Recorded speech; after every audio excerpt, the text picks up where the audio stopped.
Hi girls, c'est Colline du blog colasoute.com. Aujourd'hui on se retrouve pour une nouvelle vidéo, pour un test en direct, une revue, tout ce qu'il faut savoir, absolument tout, sur le nouveau fond de teint de Huda Beauty qui s'appelle le Faux Filter. Il n'est pas encore sorti en France, je suis allée l'acheter à Londres, vous inquiétez pas, j'ai pas fait le déplacement exprès, quoique, non je rigole.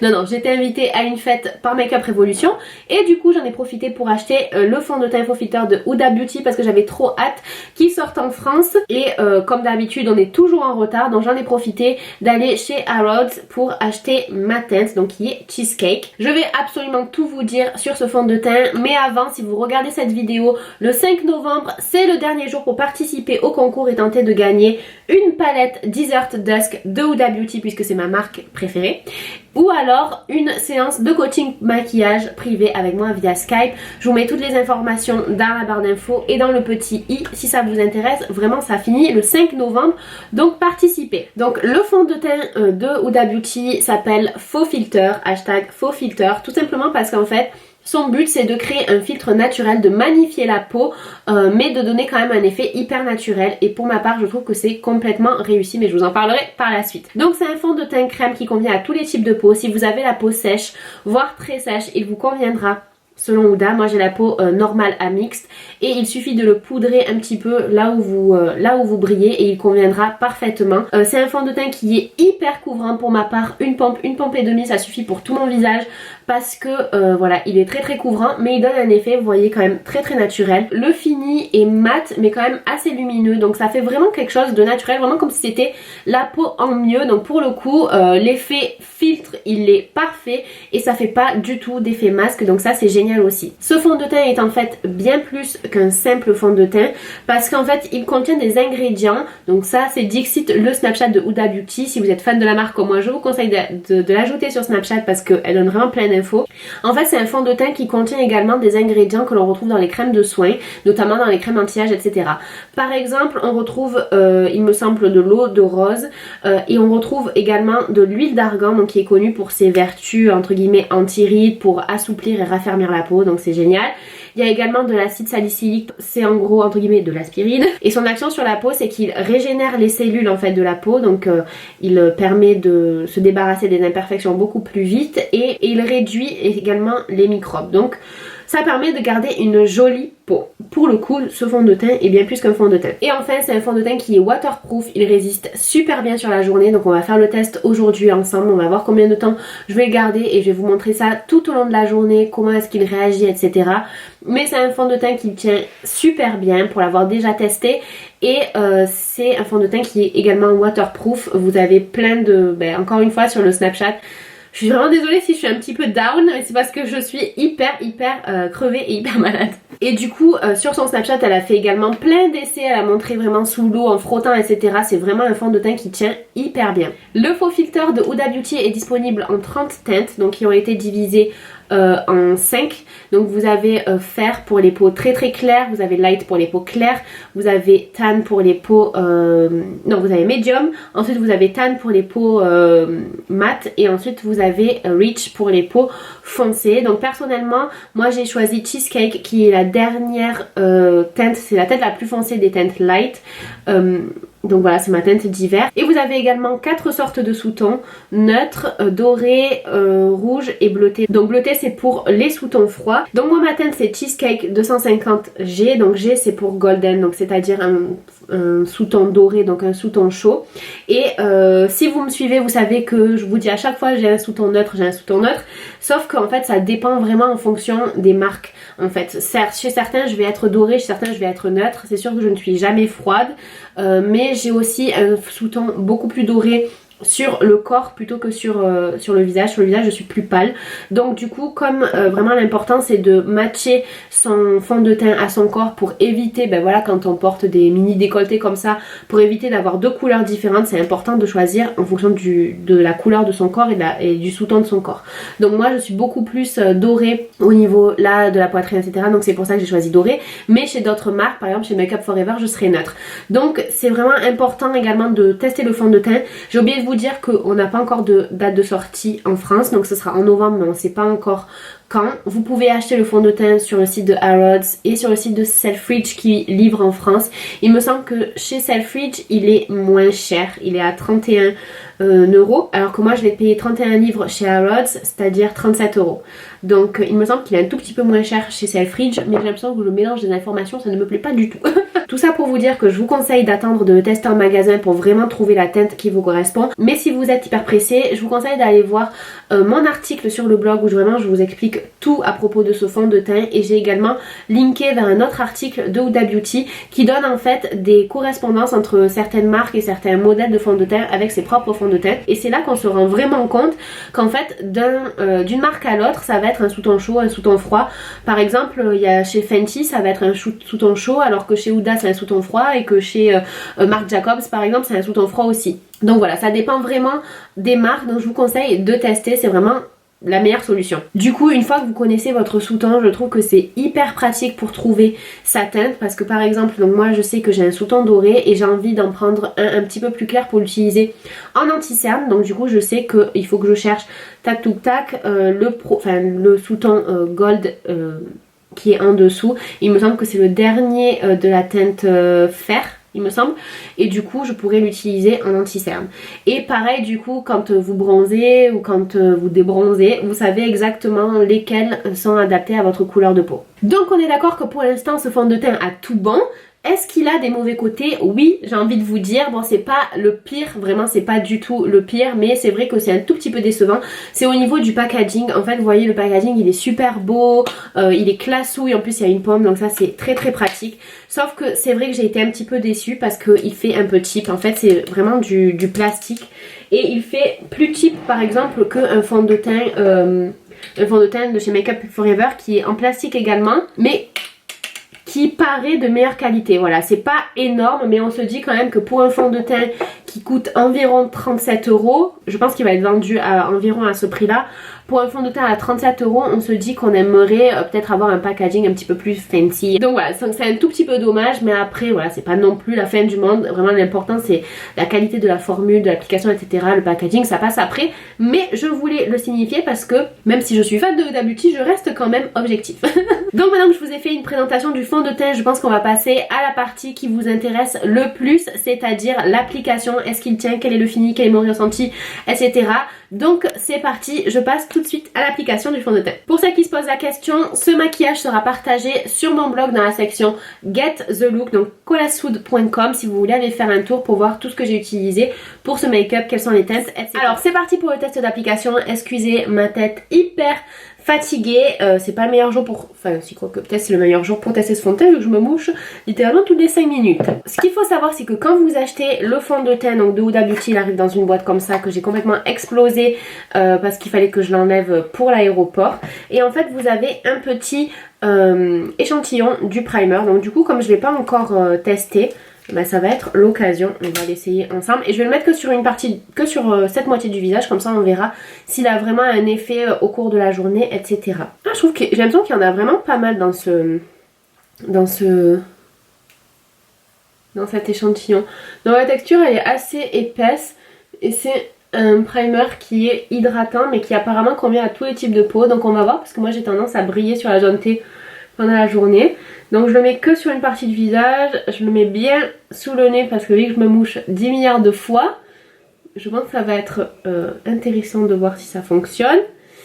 Et alors ça a une odeur, en fait ça a la même odeur que le fond de teint, c'est-à-dire une odeur un petit peu de rose, un petit peu qui ressemble, vous savez, au parfum des vieilles dames.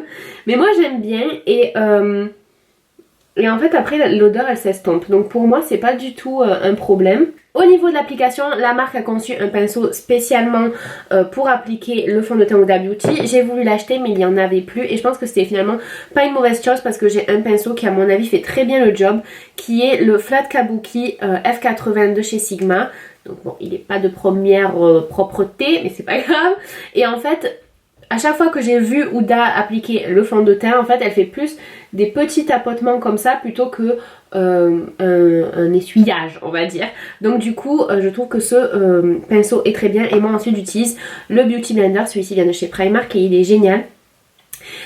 pour bien faire pénétrer. Et il me faut à peu près une pompe et demie pour faire l'ensemble de mon visage. Donc là je vais faire une pompe et on en rajoutera ensuite. Donc vous voyez en fait que c'est un fond de teint crème. Il est quand même assez liquide, mais voilà, c'est pas vraiment de l'eau quoi. C'est un fond de teint crème qui est hyper pigmenté. Donc je viens en prélever un petit peu, vraiment un petit peu avec mon pinceau. Et je vais l'appliquer sur le visage. Et vous voyez que regardez comme il est hyper pigmenté. Et je l'étire entre guillemets de suite quoi. Je l'applique directement vraiment sur une grande surface parce qu'il est hyper pigmenté et je veux que ça fasse le plus naturel possible. Vous voyez que par rapport à mon cou, c'est exactement la bonne couleur. Donc au début, on peut avoir peur, on peut se dire waouh, c'est quoi ce truc? C'est hyper épais, c'est hyper pigmenté et tout. Mais en fait après, quand vous l'appliquez bien, vous allez voir que c'est hyper naturel. Et par contre, voilà, vous n'avez pas besoin vous avez vraiment pas besoin de 3 tonnes. Donc et moi après, je préfère utiliser quand même le Beauty Blender pour qu'on évite les traits, les démarcations, etc. Donc en fait, ce que je fais, c'est que je fais une petite pression et je tourne en fait. Et c'est ça qui va vous permettre de faire un effet hyper naturel. Donc vous voyez la moitié du visage qui a été maquillée et celle qui ne l'a pas été. La couleur elle est vraiment parfaite, ça correspond au niveau de mon cou, du reste de mon corps, etc. Donc c'est parfait. Ça donne un effet hyper naturel. Donc là c'est une couvrance moyenne. Si vous voulez en appliquer davantage, vous pouvez. Donc là il va se fondre petit à petit à ma peau. Mais j'avoue que je trouve que le résultat il est magnifique. Franchement le résultat est hyper naturel, c'est incroyable. Ça fait vraiment, mais vraiment comme un filtre en fait. Ça floute les pores dilatés, ça corrige les rougeurs, les petites imperfections. Vraiment par rapport à ce côté de la peau là où j'ai 150 milliards de pores dilatés et là où c'est smooth en fait, c'est lisse. C'est incroyable. Donc du coup je vais continuer quand même, on n'est pas les sauvages. Et moi personnellement je trouve que ça sent super bon. Et vous voyez quand vous choisissez la bonne teinte, vous n'avez même pas besoin de faire descendre dans le cou en fait. Et d'ailleurs je pense même que je vais acheter une teinte plus claire pour me faire un anti-cerne en fait, parce qu'il est tellement couvrant et il a un fini tellement naturel qu'on peut vraiment l'utiliser comme anti-cerne. Donc comme il m'en reste un peu, je vais en appliquer un petit peu là parce que c'est là où j'ai le plus d'imperfections. Et un petit peu plus sous le nez vu que je fais que me moucher. Et ensuite bien sûr je reprends le Beauty Blender pour donner un effet ultra nature. Donc voilà ce que ça donne avec seulement le fond de teint. Donc bon vous voyez que pour l'instant je suis entre guillemets toute plate parce que j'ai la même couleur partout. Mais voilà je trouve que le fini il est ultra naturel. Vous pouvez voir que c'est mat mais c'est quand même assez lumineux en fait. Je ne sais pas comment expliquer, j'ai l'impression que c'est un petit peu antithétique. Mais vous voyez c'est mat mais c'est quand même un petit peu lumineux. Vous voyez, je sais pas comment dire, un petit glow mais hyper naturel. C'est exactement la même chose qui se passe sur la peau de mon cou où j'ai rien appliqué que sur la peau de mon visage. Je sais pas comment vous expliquer, il faut le vivre. Au niveau de la sensation, pour l'instant, je dois avouer que d'un côté comme de l'autre, il est encore un tout petit peu collant. Après moi, il faut savoir que j'ai la peau mixte, donc c'est-à-dire que en fait j'ai la peau normale partout, sauf ici, j'ai tendance à briller un petit peu. Pour l'instant, il est toujours collant. Alors, il est peut-être un tout petit peu plus collant du côté où il y a le primer. Pour ma part, pour l'instant, ça ne me dérange pas parce que je sais que ça va sécher. Puisque j'ai déjà porté le fond de teint, ça va sécher. Donc à ce stade-là, mon fond de teint est complètement sec. Il ne accroche pas du tout. Il n'est pas du tout collant ou quoi que ce soit. Je remarque quand même qu'il a tendance à marquer un petit peu les plis là de mon front parce que je fais tout le temps ça. Donc il faut vraiment pas en mettre beaucoup en fait. Une pompe et demie, une pompe et demie, je pense que c'est vraiment le maximum si vous voulez vraiment garder quelque chose d'assez naturel. Si vous voulez l'utiliser pour tous les jours par exemple, après c'est vrai si vous avez beaucoup de choses à couvrir, si vous avez beaucoup d'imperfections il vous en faudra plus. Mais je pense qu'une pompe et demie c'est bon. Donc actuellement il est 11h56 et je vous ferai une update tout au long de la journée pour vous dire comment est le fond de teint. Je vais également vous le montrer à la lumière naturelle du jour, comme ça vous voyez bien exactement comment il est. Voilà les girls, donc à tout à l'heure. Donc les girls, là ça fait juste 2 secondes que je viens d'arrêter de filmer, mais c'était juste pour vous montrer le fond de teint du coup à la lumière naturelle. Bon là j'ai mis un highlight de derrière les fagots qui est pas trop mal, je vous invite à aller voir l'article dans le Get the Look. Mais du coup regardez comme il est super beau ce fond de teint, franchement c'est un truc de malade. C'est en photo, je vous dis pas en photo comme il est magnifique. Donc bon bah là je viens juste de l'appliquer, mais pour l'instant je suis toujours aussi conquise. Coucou les girls, donc là il est 13h27, donc ça fait seulement 1h30 que j'ai appliqué le fond de teint. Mais je voulais juste vous le montrer, je me suis déjà mouchée 2 fois. Et bon, je trouve que ça tient assez bien. Voilà, bon, ça fait qu'1h30 donc forcément il est toujours super joli. Mais c'était juste une petite update nez. Bon, bien sûr, quand je me suis mouchée, il y en a un petit peu qui est parti. Mais bon, je trouve que ça va quand même. Oh là les girls, donc là il est presque 6h, donc ça fait pratiquement 6h que je porte le fond de teint. Je suis dans un état proche de l'Ohio parce que j'économise mon dernier Doliprane pour le prendre avant de dormir ce soir. Donc je me suis mouchée 150 fois. Donc oui, effectivement, au bout d'un moment le fond de teint est parti, quoi, j'ai envie de lui dire. Est-ce qu'on lui jette la pierre? Je ne suis pas sûre. Je ne suis pas sûre quel fond de teint reste alors que je me mouche comme une malade. Sinon au niveau des plis du front, en fait je pense que c'est juste le temps en fait que le fond de teint vraiment s'imprègne entre guillemets dans la peau. Donc une fois que vous avez vu sur la vidéo, j'ai fait du coup le fond de teint le fond de teint après n'a plus bougé, donc il marque plus du tout mes rides du front. D'ailleurs il marque vraiment aucune ride ou aucun trou, ni rien du tout. J'ai fait une sieste tout à l'heure de ce côté, donc ce qui explique que j'ai moins de blush, etc. Je me suis endormie. Mais je le trouve toujours bien du coup, hein, le fond de teint. Un truc entre guillemets incroyable, c'est qu'en fait j'ai des lunettes, vous savez j'ai perdu les petits trucs en plastique. Donc du coup j'ai carrément le petit truc en fer. Donc vous pouvez voir ici en fait la trace. Mais ici je l'ai pas, donc je trouve ça pas mal. Mon fond de teint a résisté à l'agression. Donc voilà, écoutez, je reviendrai à la fin de la soirée quand j'irai me coucher. Enfin quand j'irai me démaquiller plutôt, pour vous montrer le résultat. Et puis on se revoit tout à l'heure pour le point final. Recoucou les girls, donc il est maintenant 11h52, donc à 4 minutes près, ça fait 12 heures que je porte le fond de teint. Comme vous pouvez le voir au niveau du nez, j'ai plus rien parce que je me suis mouchée toute la journée. Mais sinon je trouve qu'au niveau du teint etc, il est resté impeccable. Alors j'ai perdu mon contouring, j'ai perdu mon blush, quoique ici il m'en reste encore un tout petit peu. Au niveau des rides du front, j'ai rien du tout. Donc ça c'est vraiment super. Bon par contre je suis explosée. Vraiment je le trouve très très bien. Donc je vais même me démaquiller du coup avec vous, comme ça vous allez voir s'il reste bien du fond de teint ou pas. Alors il me semble pas avoir brillé du nez ou quoi que ce soit durant la journée parce que je l'avais poudré. Tout à l'heure j'ai vu que j'avais le front un petit peu brillant en revanche parce que j'ai pas beaucoup poudré à cet endroit là. Mais sinon c'est tout, je trouve que le fond de teint il a pas bougé. À part le nez franchement qui est un petit peu rouge. Mes rougeurs d'ici elles sont pas ressorties. Je trouve ça vraiment super, donc voilà, ce fond de teint je l'adore. Donc on va se démaquiller ensemble, je crois qu'il est pas assez mouillé, je vais voir. Ah, je vais vous faire un close-up, j'ai oublié. Je ferai de l'autre côté. Donc vous voyez que quand même après 12 heures, il reste toujours du fond de teint. Oui, ça fait toujours naturel bien évidemment. Vous voyez en vrai, comment c'est en vrai. Là tous les boutons, les trucs que j'ai et qui ont été hyper bien cachés par le fond de teint. Donc vous voyez franchement il a super bien tenu. Donc voilà pour cette revue du fond de teint de Huda Beauty. Personnellement j'adore, je trouve qu'il a super bien tenu. Bien sûr au niveau du nez il est parti, mais en même temps je me suis mouchée 150 milliards de fois, donc au bout d'un moment il n'y a pas de secret. C'est sûr que si on frotte, il s'en va, mais je trouve qu'il a bien tenu. J'ai pas été oily sur le nez etc, plus sur le front parce que je l'ai pas poudré. Mais voilà, moralité, si vous le poudrez, si vous avez la peau grasse ou la peau mixte, si vous le poudrez ça tient très très bien. Et vous voyez que même après 12 heures, après la sieste, après tout, il reste du fond de teint. Donc voilà, il tient très très bien. Pour ma part j'en suis très contente. Dites-moi en commentaire ce que vous en pensez. Est-ce que ça vous tente?